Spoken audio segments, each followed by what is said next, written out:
The stars looked different from the bridge of the New Sol. Ambassador Jinwoo Park stood with his hands behind his back, watching the massive alien ship grow larger on the main screen. His dark suit was perfectly pressed and his black hair was neat and tidy. He had been preparing for this moment for 3 years, sir.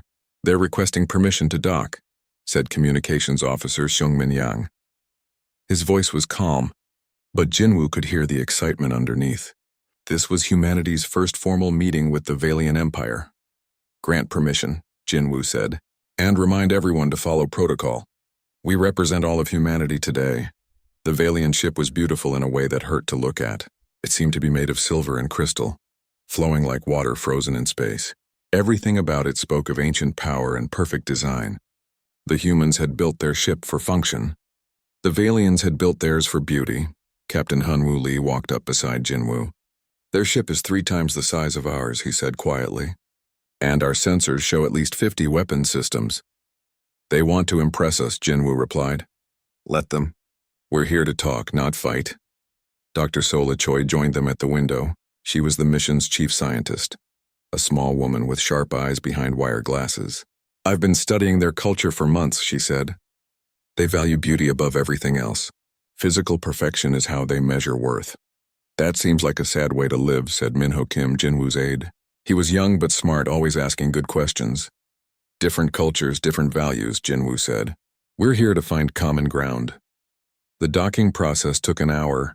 The Valian ship connected to theirs with mechanical arms that moved like dancers. Everything they did was graceful and perfect. When the airlocks finally opened, Jinwoo felt his heart beat faster. The first Valian to step through was a guard. He was tall and pale, with silver hair and eyes like polished metal. His armor looked like it was grown rather than made, following the curves of his body perfectly. He moved without making a sound. Behind him came more guards, then servants carrying strange instruments that filled the air with soft music. Finally she appeared. Nara Velthis was the most beautiful being Jinwoo had ever seen. Her skin was like pearls and her hair flowed like liquid starlight. Her eyes were the color of deep space, dark and endless. She wore robes that seemed to be made of light itself, changing color as she moved. When she smiled, it was like watching a sunrise. The humans around Jinwoo gasped. Some took steps backward. One of the junior officers actually fell to his knees. Jinwoo understood why.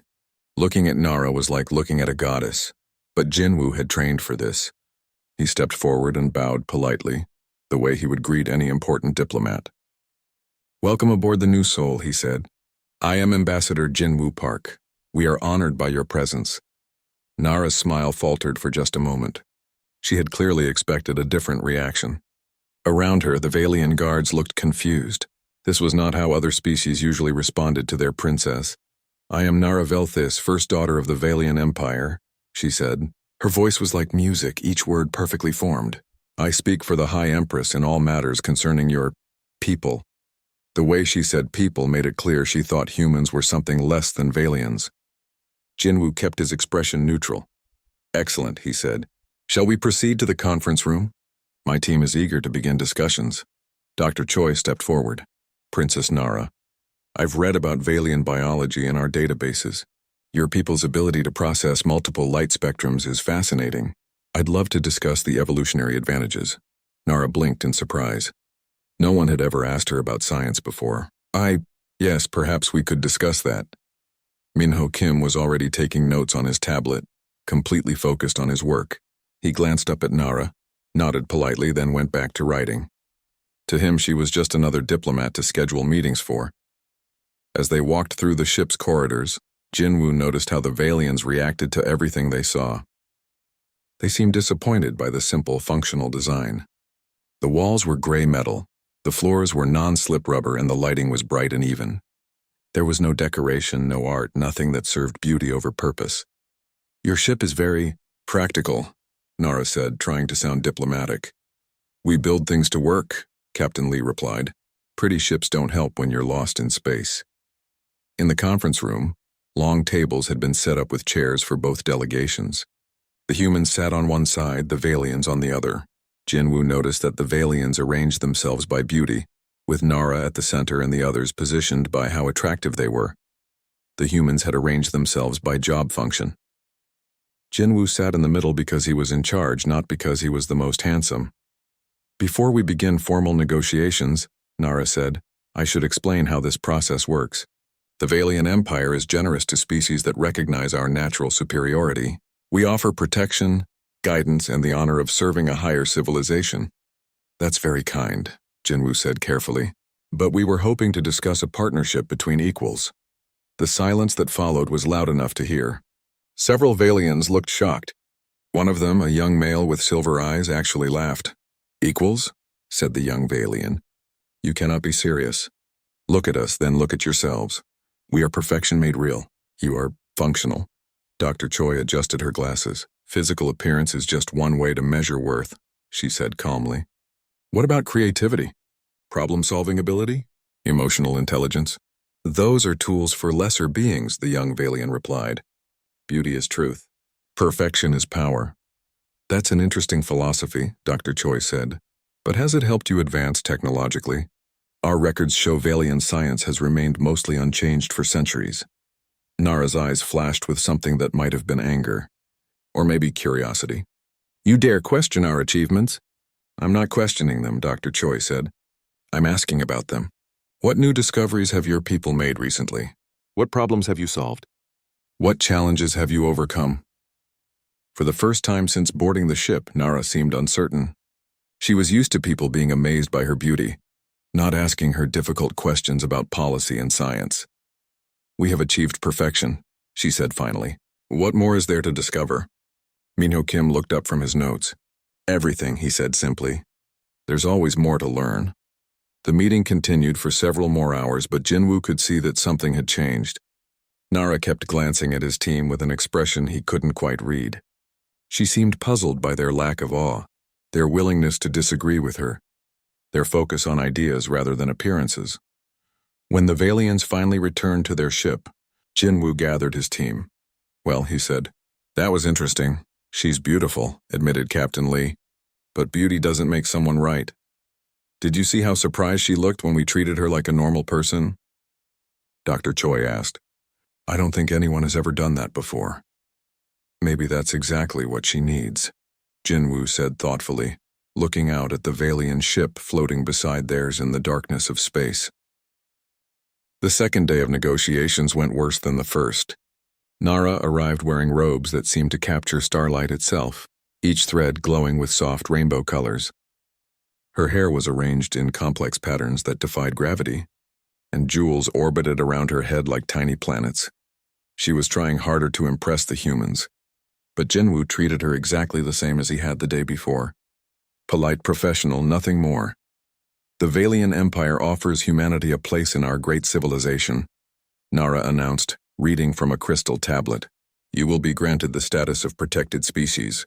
In exchange, you will provide raw materials, labor, and military service when required.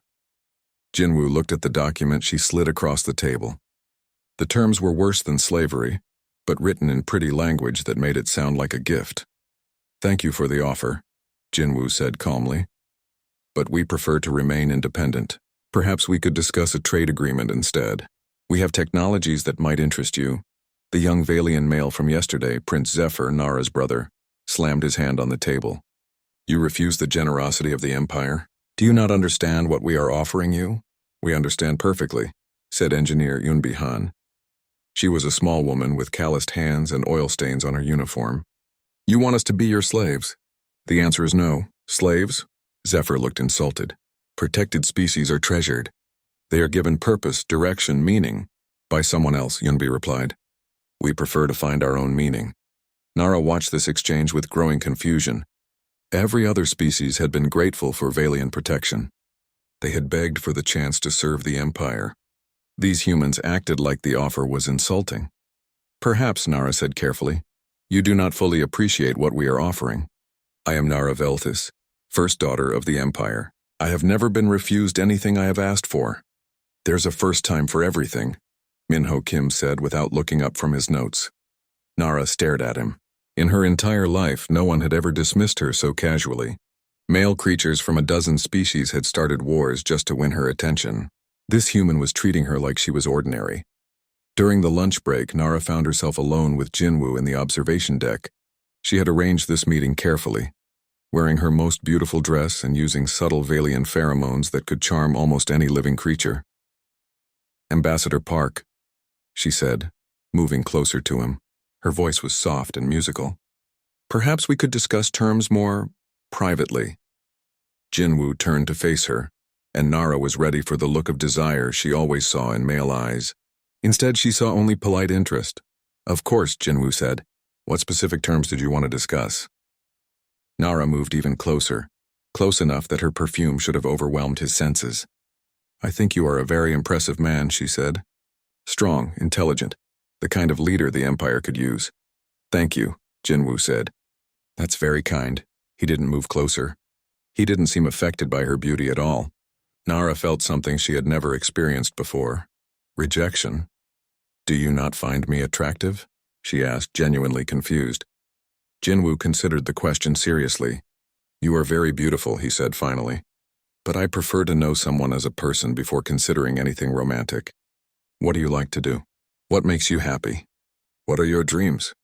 No one had ever asked Nara those questions. She realized she didn't know the answers. I am beautiful," she said weakly. "I represent the perfection of my people."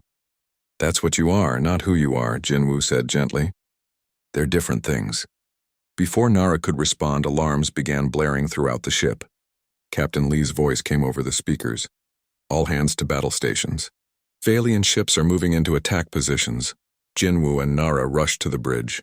On the main screen, they could see dozens of Valian warships surrounding the small human fleet. The ships were beautiful, like deadly flowers made of metal and light. "What is the meaning of this?" Jinwoo demanded. Prince Zephyr appeared on the communication screen, smiling coldly. "The Empire has grown tired of your disrespect," he said. "You will accept our generous offer or face the consequences." "Zephyr, no," Nara called out, but her brother had already cut the connection. "Can we fight them?" Jinwoo asked Captain Lee. 5 human ships against 50 Valian warships?" Lee shook his head. "We'd last maybe 10 minutes. Dr. Choi was studying sensor readings. Ambassador, there's a colony ship in this system. The Bright Hope. They're carrying refugees from the Kepler solar flare." "How many people?" Jinwoo asked. 30,000. "Mostly families with children." Jinwoo closed his eyes for a moment. When he opened them, his decision was made. "Signal the Valian fleet. Tell them we accept their terms." "Sir?" Captain Lee looked shocked. "I won't let innocent people die for our pride," Jinwoo said quietly. Nara watched him make this choice, sacrificing his people's freedom to save strangers. In Valian culture, such weakness would be mocked. But looking at Jinwoo's face, she didn't see weakness. She saw something she had never encountered before. True strength. "Wait," she said suddenly. "Brother, respond to my signal." Zephyr's face appeared again on the screen. "Sister, you should return to your ship. These humans are clearly affecting your judgment." "Call off the attack," Nara ordered. "I am still negotiating." "The time for negotiation is over," Zephyr replied. "These creatures need to learn their place. I am first daughter." Nara's voice carried royal authority. "You will obey me." "Mother has given me command of this operation," Zephyr said with a cruel smile. "Your authority is suspended." The connection cut off again. Nara stared at the blank screen in shock. She had never been overruled before, never had her commands ignored. "I'm sorry," she whispered to Jinwoo. "I tried to stop this." "I know," Jinwoo said. "Thank you for trying." Engineer Woo-young Choi burst onto the bridge. "Sir, the colony ship is trying to run, but they're too slow. The Valian ships will catch them in 20 minutes. Options?" Jinwoo asked Captain Lee. "We could try to buy them time. Get between the Valians and the colony ship. It won't save us, but it might let some of the refugees escape." Jinwoo nodded. "Do it." "You would die for strangers?" Nara asked in amazement. "They're not strangers," Dr. Choi said. "They're people. That's enough." As the human ships moved to protect the fleeing colonists, Nara felt something breaking apart inside her chest. These humans were willing to die for others. They chose sacrifice over safety, duty over survival. In Valian culture, such choices were considered insane. Only fools threw away their lives for people who couldn't benefit them. But watching Jinwoo's calm face as he ordered his ships into battle, Nara began to wonder if her people had been wrong about many things. The first Valian energy blasts lit up space like deadly fireworks. The human ships returned fire, their crude weapons barely scratching the enemy's perfect hulls. But they didn't retreat. They held the line, buying precious time for the families trying to escape. "This is madness," Nara whispered, watching the battle unfold. "Maybe," Jinwoo said, "but it's our madness, and I'd rather be crazy and kind than sane and cruel." For the first time in her perfect life, Nara began to understand what real beauty looked like. The battle was going badly for the humans. Commander Taehyung-jeon pushed his small escort ship as hard as it would go, trying to stay between the Valiant fleet and the colony ship Bright Hope. His weapons were almost out of power, and his shields were failing. "Sir, we've lost the Soul's Dream," reported his weapons officer. Direct hit to the engine core. Taehyung watched another human ship explode in a ball of fire and metal. Good people dead because they chose to protect others. He felt sick, but he didn't retreat. "Keep firing," he ordered. "Buy them more time." On the bridge of the New Seoul, Nara watched in horror as her brother's ships tore apart the human defenders. She had seen many battles before, but they had always been quick and clean. The enemy would surrender immediately when they saw Valiant power. These humans were different. They kept fighting even when they had no chance to win. They were dying to save people they had never met. "Why don't they surrender?" she asked Jinwoo. "Because surrender means those families die," Jinwoo replied simply. His ship shook as enemy fire hit the hull. "Some things are worth dying for." Prince Zephyr's voice came over the communication system. "Sister, order these humans to stand down. This slaughter is becoming boring." "Zephyr, please," Nara begged. "They're protecting innocent people." "There's no honor in this." "Honor?" Zephyr laughed. "There is only strength and weakness. These humans are weak, so they die." One of the Valiant ships broke through the human line and began firing on the colony ship. The Bright Hope was not built for war. It was a transport designed to carry families to new homes. Its thin hull began to crack under the assault. "No!" Nara cried out, but there was nothing she could do. The colony ship's distress call filled the communication channels. "This is Captain Sarah Mitchell of the Bright Hope. We have 30,000 civilians aboard, including 12,000 children. Please, we surrender." "Don't fire on the families." Zephyr's response was cold. Lesser beings who run from Valiant justice deserve no mercy. The next salvo of fire tore the colony ship apart. Nara watched in horror as escape pods began launching into space. Thousands of tiny lights scattered like seeds, each one carrying families trying to survive. But Zephyr wasn't done. "Destroy the escape pods," he ordered his fleet. "Leave no survivors, a brother, no," Nara screamed. "They're children." "They are animals," Zephyr replied. "And animals that bite must be put down." Nara ran from the bridge, tears streaming down her perfect face. She found herself in the ship's medical bay, where Dr. Ji-hoon Nam was treating wounded human crew members. His hands were covered in blood, but he worked calmly and carefully. "Doctor," she said, "I need to help." Dr. Nam looked up at her, surprised. "Princess, this is no place for royalty." "Please," Nara said, "I have to do something." "My brother is murdering children." Dr. Nam studied her face for a moment, then nodded. "Can you hold pressure on this wound while I get supplies?" Nara had never touched blood before. In Valiant culture, physical labor was beneath the upper classes. But she pressed her hands against the injured man's chest, watching her perfect robes turn red. "Thank you," the wounded sailor whispered. "You didn't have to help." "Yes, I did," Nara replied and realized she meant it. Outside, the battle continued. Commander Taehyung's ship was the last one fighting, its hull cracked and burning, but he kept firing, trying to protect the escape pods floating helplessly in space. "Sir, we're getting reports from the pod recovery ships," his communication officer said. "Some of them are picking up Valiant survivors too." "What?" Taehyung asked. "One of their ships took heavy damage when we exploded their ammunition depot. Their escape pods are mixed in with ours." Taehyung didn't hesitate. "Rescue them all. Enemy or not, they're people in spacesuits." In the medical bay, Nara overheard this order. She stared at Dr. Nam in amazement. "They're saving Valiant survivors? Even after what we did to them?" "Of course," Dr. Nam said, cleaning another wound. "What else would they do? Let people die?" "But we attacked them," Nara said. "We killed their friends." "That doesn't matter right now," Dr. Nam replied. "Right now they're just people who need help." A few minutes later, the first rescued Valiants were brought to the medical bay. They were confused and frightened, expecting to be tortured or killed. Instead, Dr. Nam began treating their injuries with the same care he gave the humans. One young Valian officer had burns across his face that would leave permanent scars. In Valian culture, this meant his life was essentially over. No one would want to look at him anymore. "I'm sorry," he whispered to Dr. Nam. "I'm hideous now." "You're alive," Dr. Nam replied gently. "That's what matters. Scars heal. Character doesn't." Nara watched this exchange and felt something inside her breaking apart. All her life she had been taught that beauty was everything. That perfect appearance meant perfect worth. But these humans saw value in things that couldn't be measured by looks. Medic Young-Soo Park, Jinwoo's younger brother, arrived with more survivors. His uniform was torn and bloody, but he was smiling. "We got them all," he announced. "Every single escape pod, human and Valian." "All of them?" Nara asked. "Well, that's what we do," Young-Soo said with a shrug. "People are people." High Empress Lyra Lai's face appeared on the communication screen in the medical bay. Her beauty was terrible and cold, like a frozen star. "Daughter, return to your ship immediately. You are embarrassing yourself." Nara looked around the medical bay. Human and Valian wounded were lying side by side, being treated by people who had every reason to hate them. Dr. Nam was teaching a Valian medic how to treat burn wounds. Young-Soo was sharing his water with an enemy pilot who couldn't use his injured arms.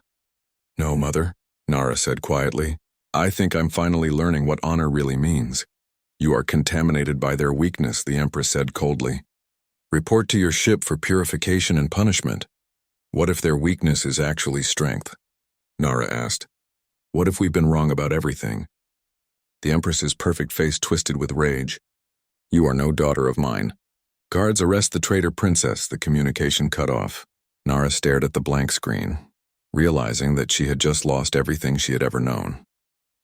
Her title, her family, her perfect life, all gone. Dr. Nam put a gentle hand on her shoulder. "Are you okay?" Nara looked around the medical bay again. At humans risking their lives to save strangers. At enemies being treated like friends. At people who chose kindness over cruelty, even when it cost them everything. "I think," she said slowly, "I'm starting to be." Outside the ship, Valian soldiers were already moving to arrest her, but for the first time in her life, Nara Velthis felt truly free. The Valian Empire was preparing for war. Across their territory, massive fleets gathered like silver clouds, beautiful and deadly. High Empress Lyra Lai stood in her crystal palace, watching the ships assemble through walls that were transparent as air. "How many?" she asked her military advisor. 10,000 warships, Your Majesty. The largest fleet ever assembled. These humans will be wiped from existence." The Empress smiled, but it was cold as winter. "Good. Their corruption cannot be allowed to spread.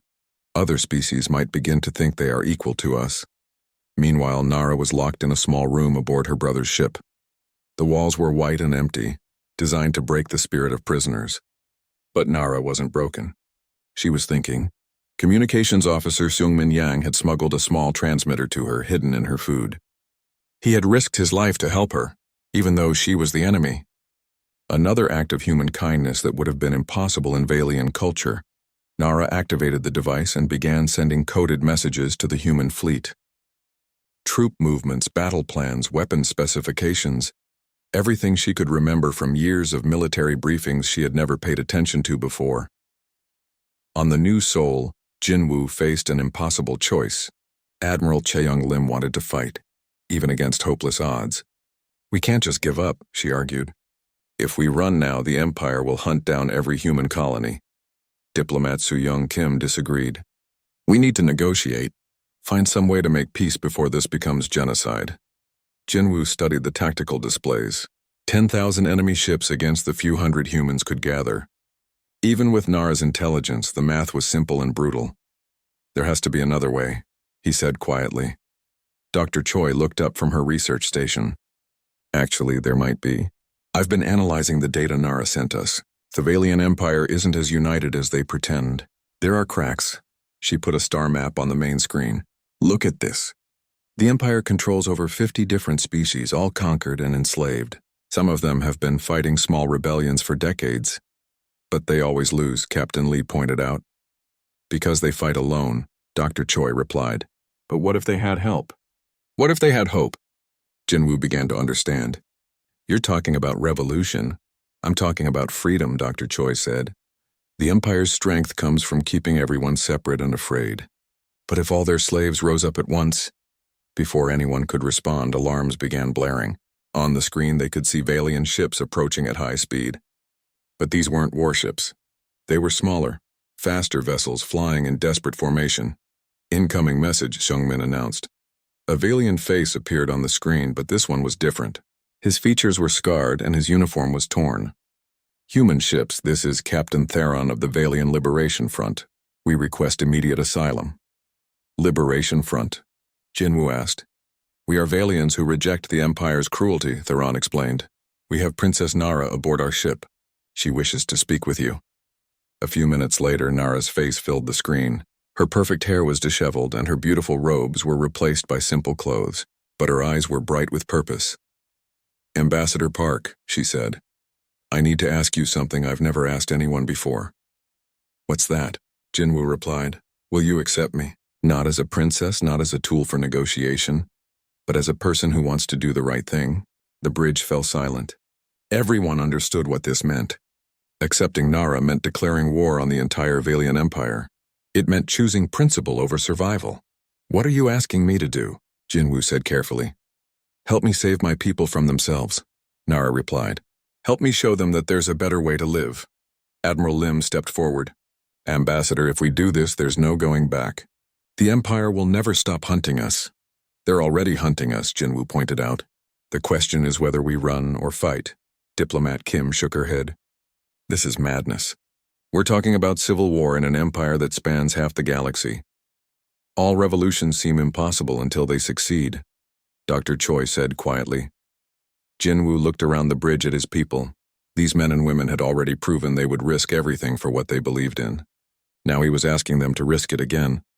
Bring Princess Nara aboard, he decided, but she comes as an equal, not as royalty. 20 minutes later, Nara's shuttle docked with the new Soul. When the airlock opened, she stepped through wearing simple gray clothes and carrying nothing but a small bag. Behind her came a dozen Valian rebels, their faces grim but determined. The ship's crew gathered in the docking bay to see her arrive. Many of them had friends who died in the battle. They had every reason to hate her. But Jinwoo had asked them to judge her by her actions, not her birth.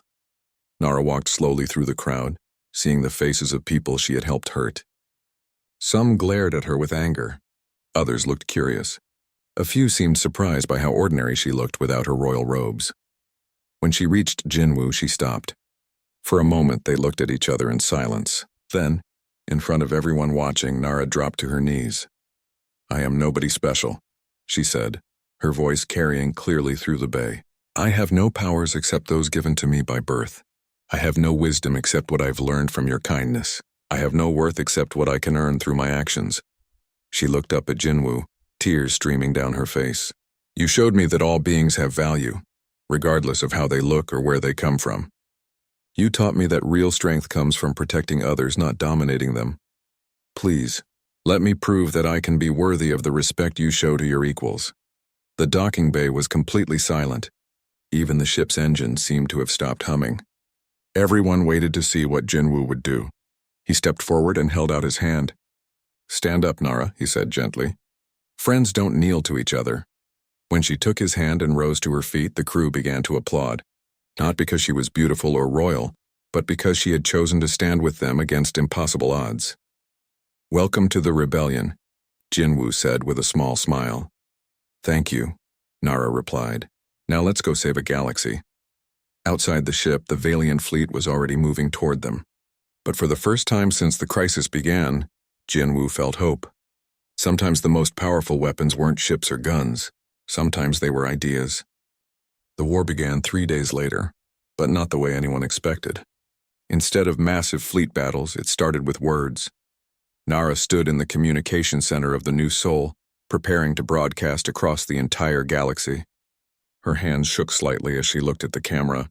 Everything she had ever known was about to change forever. Are you ready? Jinwoo asked gently. No, Nara replied honestly. But that's never stopped humans from doing the right thing. When the signal went live, Nara's face appeared on screens across thousands of worlds.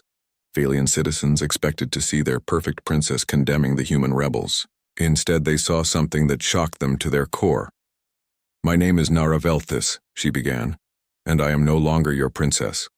I am speaking to you as someone who has learned a terrible truth about our empire." She paused, gathering her courage. "We have been taught that beauty makes us superior, that genetic perfection gives us the right to rule others, but I have seen a different way to live, and I can never go back to the old lies." Across the empire, people stopped what they were doing to listen. In the crystal palaces, the noble families watched in horror. In the slave camps, workers dared to hope. "The humans showed me that real strength comes from helping others, not hurting them," Nara continued. "They proved that true beauty is found in kindness, not appearance. They taught me that every living being has worth, regardless of species or status." On the bridge of his flagship, Prince Zephyr screamed in rage. "Cut the signal! Cut it now!" But the broadcast was being transmitted from dozens of rebel ships scattered across space. Every time the Empire blocked one signal, 3 more appeared. "I have seen Valians and humans working together in medical bays, saving each other's lives," Nara said.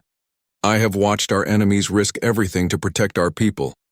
I have learned that the values we call weakness, compassion, equality, sacrifice for others, are actually the strongest forces in the universe." On a mining world at the edge of the Empire, a group of enslaved aliens looked up at the screen in amazement. One of them, a young woman with scales and 4 arms, whispered to her friends, "Did she just say we have worth?" "The Empire tells us we are perfect," Nara continued. "But perfection that requires others to suffer is not perfection at all. It is cruelty dressed in beautiful clothes. It is weakness hiding behind pretty faces."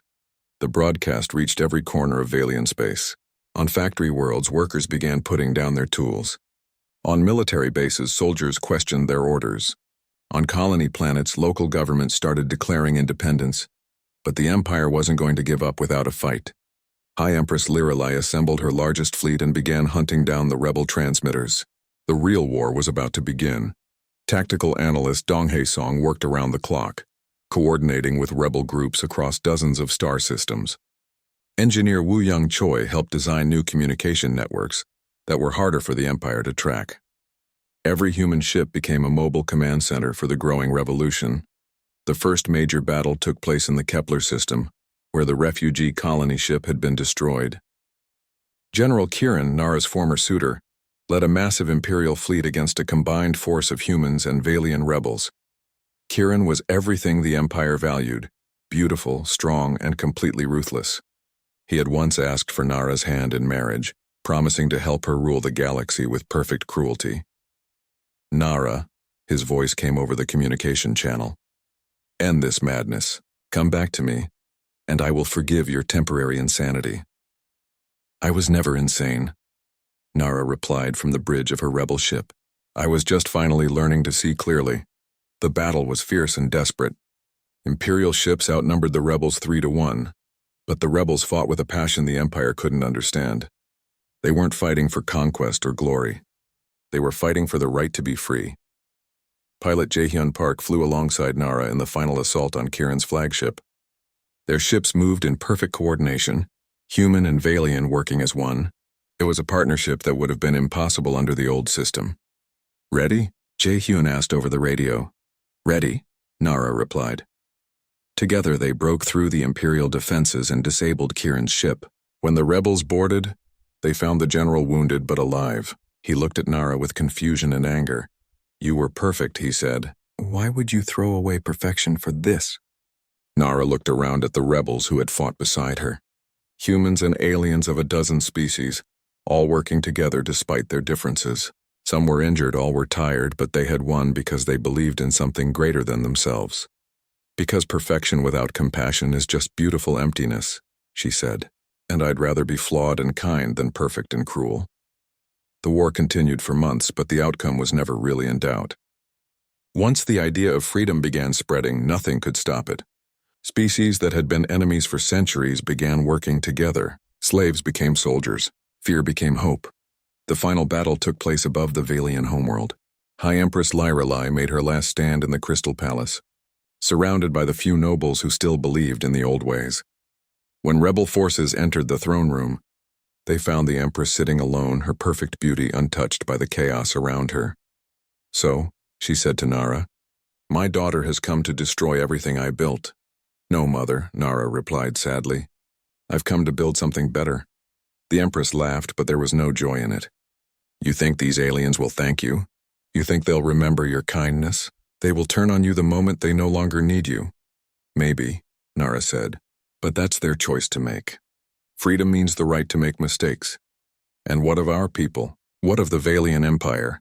Nara looked out the crystal windows at the city below, where Valians and other species were already working together to rebuild. The Empire is dead, she said. But our people will survive. They'll learn to find worth in things other than beauty. They'll discover that being equal to others doesn't make them less. It makes them part of something greater. 6 months later, Nara stood in the same throne room, but it looked completely different. The crystal walls had been replaced with transparent aluminum that anyone could see through. The golden throne had been melted down to make medical equipment. The room where emperors had ruled was now a meeting hall where representatives from 50 species made decisions together. Jinwoo found her there, looking out at the city that was slowly transforming from a monument to perfection into a home for everyone. Regrets? He asked. About giving up my title? About losing my perfect life? Nara smiled. Not for a second. She turned to face him, and Jinwoo saw something in her eyes that had never been there before. Not the artificial beauty of genetic engineering, but the real glow of someone who had found their purpose. You know, she said, I never thanked you properly. For what? For treating me like a person instead of a princess. For showing me that there's more to life than being beautiful. For teaching me that the best way to be worthy of respect is to give it to others. Jinwoo took her hand, and together they looked out at the city where former enemies worked side by side, building a future that was messier and more complicated than the old empire, but infinitely more alive. So, he said, what do we do now? Nara squeezed his hand and smiled. Now we prove that beings who choose to be equal can accomplish anything. Outside the windows, ships from 100 worlds came and went, carrying trade and knowledge and hope to every corner of the galaxy. The empire of perfect beauty was gone forever, replaced by something far more precious, a galaxy where every being could discover their own worth. And in the years that followed, when children of all species learned about the Great Revolution, they would remember not the battles or the politics, but the moment when someone beautiful enough to rule the galaxy chose instead to kneel before the idea that all beings deserved to be free.